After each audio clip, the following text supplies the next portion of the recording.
There are several different ways to format your background information on a resume. But depending on your career goals and job search strategy, most of the resume formats you've heard about won't be effective. So which resume format should you use? My name is Steph. I'm a certified resume writer, and I help job seekers at all career levels create resumes, LinkedIn profiles, and job search plans that land them interviews at the companies they'd love to work for.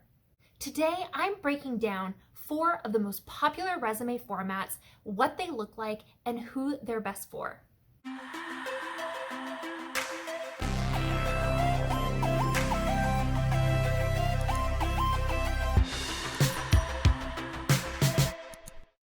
Let's start with functional and reverse chronological resume formats. I won't spend too much time describing these formats because they're outdated and rarely effective in today's job market.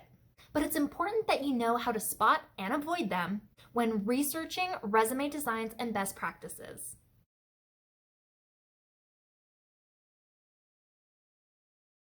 Functional resumes focus primarily on describing skills and only briefly list work history. This resume format was commonly recommended for recent college graduates, career changers, or those returning to work after a significant absence. The idea behind using a functional resume format was to showcase transferable skills and downplay a lack of relevant or recent work experience. Unfortunately, these resume formats are instant red flags to recruiters. Recruiters have seen enough of these resumes to know they're used by applicants trying to hide something. Reverse chronological resume formats start with the detailed experience section with a short list of skills at the end. The work history timeline is organized, starting with your most recent job, working your way back through previous employers. This was the resume format preferred by recruiters and HR specialists for the longest time because they were more concerned about the experience that you had than the skills you claimed to have. Then the job market became more competitive. Recruiters need help determining what differentiates candidates from others with similar experience. They also need a better way to evaluate candidates with a ton of potential, but an unconventional work history.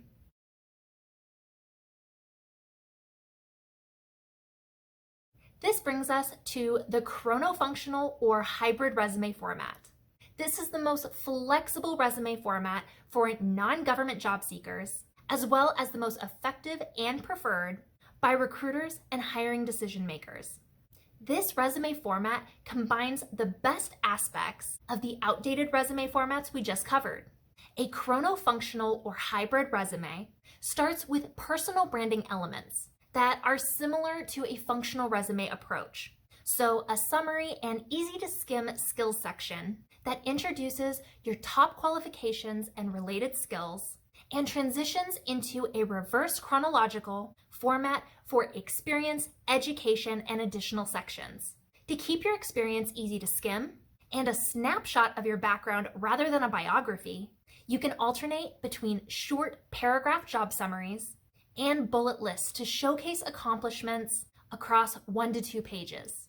Job seekers who are changing careers or returning to work after an absence can use this format to highlight selected achievements from transferable skills without creating red flags about their work history or more relevant early career experiences that tend to get buried on a second page.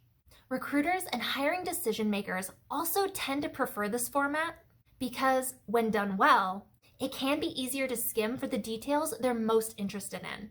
It gives applicants a great opportunity to market themselves as the best fit for the job with both their skills and experience working in tandem.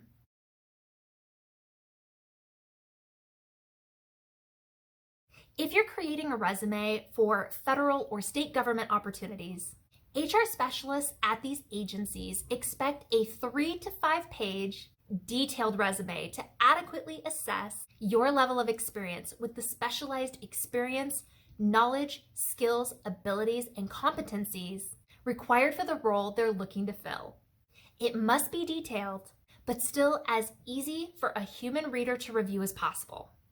This resume format closely emulates the outdated reverse chronological format we discussed already. You'll want to start with whatever is minimally required first. whether that's a certification or experience. Your experience section is then best organized in paragraphs by keywords that align with the required KSAs, or knowledge, skills, and abilities, using bullets to draw attention to accomplishments. As a certified resume writer, my job is to create a resume that presents you as the best fit for the job that you want by aligning your career story with what recruiters and hiring decision makers want to see, which is ultimately that you understand and can meet or exceed the goals of the role you're pursuing, as well as the value that you bring to a team based on past performance. If your resume isn't conveying this information quickly, clearly, and effectively, I'd love to help. You can sign up for my free 5-day Resume Rescue Challenge and discover the updates that you can make to your resume today to start landing more interviews. I'll drop the link below. If you have any questions about crafting, updating, or improving your resume's effectiveness, leave them in the comments below. You never know, I may feature your question in an upcoming video.